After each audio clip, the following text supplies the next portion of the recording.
သားချမ်းပြင်ရဲ့အေးဆက်ဆက်ထီတွေမိဘဘောကရေနွေအိုးစူသံကိုနားထောင်နေနံရံမှာချိတ်ထားတဲ့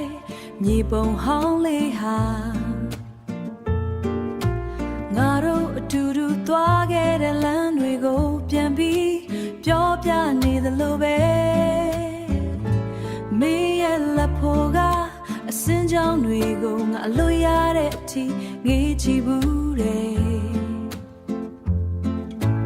ဒေါ်လာတွေထဲမှာငါတို့လမ်းပြောက်ခဲ့တော့ကမင်းကလက်ကိုမလွတ်တမ်းစုပ်ကိုင်းထားခဲ့တာအခုထိရင်ထဲမှာနှွေးနေတော့မယ်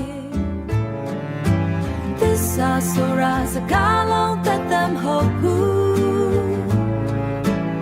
နှလုံးသားထဲမှာမျက်နှာရှိုင်းရှိုင်းရေးထွန်းထားတာ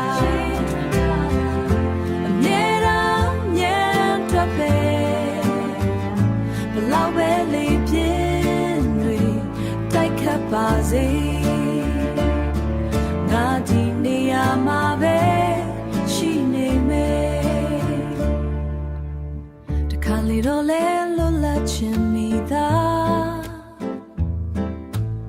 တယောက်တည်းခီးတွေသွားခြင်းခဲ့ဘူးတဲ့ဒါပေမဲ့မင်းရဲ့မျက်လုံးတွေထဲကအေးချမ်းမှုကိုငါတခြားဘယ်မှာမှရှာမတွေ့နိုင်ခဲ့ဘူးအဲ့ဒါကြောင့်ပဲငါပြန်လာခဲ့တာပေါ့ရာသီတွေတစ်ခုပြီးတစ်ခုပြောင်းလဲတယ်သေရွက်တွေကျွေပြီးအသက်ပြန်ဝေတယ်